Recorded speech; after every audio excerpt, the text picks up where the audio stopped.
who wins the NFC. I'm going to go Philadelphia wins the NFC East. And there are a lot of things you can look at both teams. There are a lot of issues with both teams. I'm going to say something I've said for the last I've been doing TV for 19 years, for the last 19 years.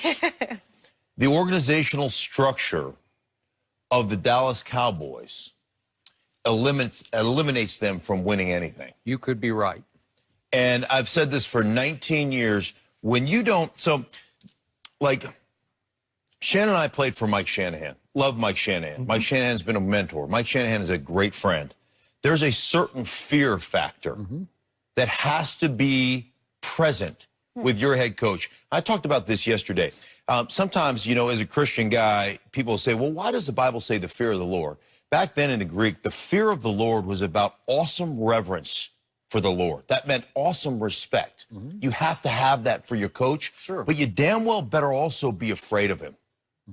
So when your coach says something, you better understand that he means it, and if you don't adhere to what he's talking about, you will be fired. Right? Yeah. And we had that in Denver. Absolutely. They don't have that. If you don't like what Jason Garrett says, you just walk over to the owner and say, man, this is not right, and the owner changes it. And until that organizational structure changes, the Dallas Cowboys will never win squat. Do I think they're talented? The more talented, they've got a better roster. Do I think? Yeah, I think all those things are true. I think the Philadelphia Eagles will win the division. Yep. Were you afraid of Mike Shanahan? Oh, yeah, because here's the thing, Skip. The thing is I know when you had Mike was also the GM, which is very unique. You don't see that very often. Everybody that was in that meeting room, and he let you know, you're here because I want you here. It ain't nobody, you know, the GM wanted you and I didn't, but you're still here. See, Skip, the thing is with the players, they know they're there not because of Jason wanted them, because of Jerry wanted them. So I can just bypass. You can't fire me because you didn't hire me. You got to dump the trash somewhere, Jenny. You got 2 trash cans. You got to put the trash in one of them because this is what we got here. Trash division and 2 trash teams. I hate to say that about your Eagles, but you're trash. The Beagles. Stop saying that. The Cowboys are not winning the division. I'm going to get them 5 cases up off you. I had that. We get you know what? 5 cases? I got 5 cases. Speaking of fear, I see fear in your eyes about who's going to survive in this division. I'm not as confident as I was Friday going in because I knew we were playing the Dolphins. I said, we got us a win. And I told you, I said, Skip, we're going to be tied. Because y'all had already lost Thursday knowing that. I said, we're going to be tied. And they laid an egg. My trash can is less full than your trash can. Your trash can has more trash in it than mine does. Right now. Yes. But after Sunday, after tomorrow, Thursday, you guys play tomorrow.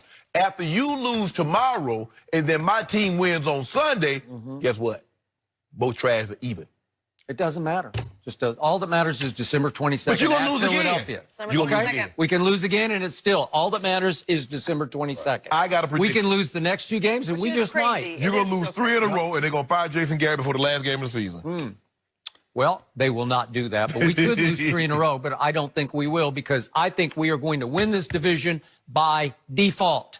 I told you after the game on Thursday on Thanksgiving, my team was done. And then I got smacked right between the eyes by an Eagles or Beagles team that is doner. It's doner. It's got all kinds of issues that even we don't have. And it starts with the quarterback who is struggling. And it starts with no connection psychologically or physically with the receiver group. And I don't understand it. And then when I least expected it, your secondary just combusted right before your very eyes, and Fitzmagic threw a party on that secondary. And all of a sudden, sometimes these things are just meant to be. I just heard word that Danny Dimes is in a walking boot with a high ankle sprain, which means that Monday night in Philadelphia, Eli is back. Look at lie. Oh, that's hard. That is great news for my Dallas Cowboys because I promise you, Eli has a much better shot at pulling off an upset at Philly than Danny Dimes does as a rookie quarterback. No mobility. Want to bet? Want to bet? I looked up Eli's record, and he's 6-8 at Philadelphia. At least he has some success there. It's been a while since he's had success. Right.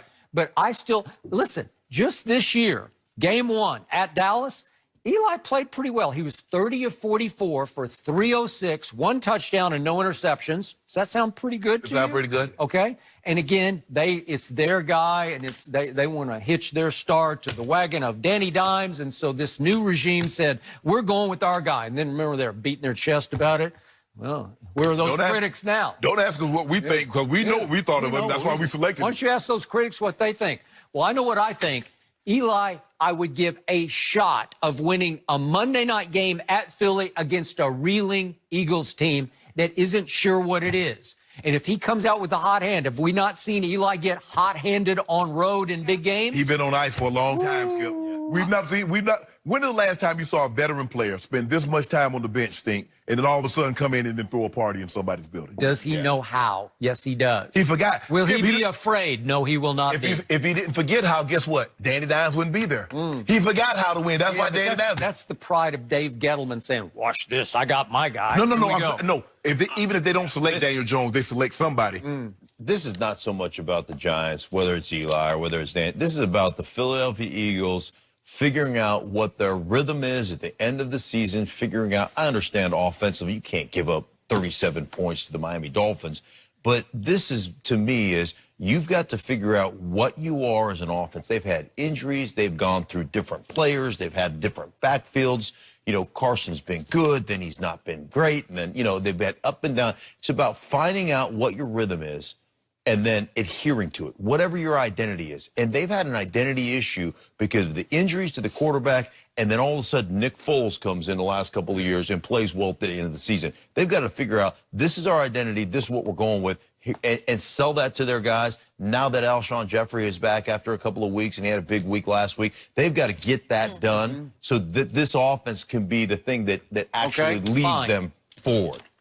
Bottom line for me, I trust my quarterback more than your quarterback. My quarterback willed my team to the playoffs and a playoff win last year, and he's about to do the same thing. I trust my owner and head coach more than I trust your owner. They can't play. They cannot play. But your guys ain't going to get ball in the end. You know what? My team loves to play at Philly. My team is really good in Philly. So I would trust them to win that game more than I would at Chicago or against the Rams. Talk to me in 3 weeks and see how you still feel. We'll be talking a lot. Yeah, we will definitely chat about it. We will have Mark back before then as well. Mark, good stuff. Always appreciate your time. Who won the DeAndre Hopkins, Stephon Gilmore battle on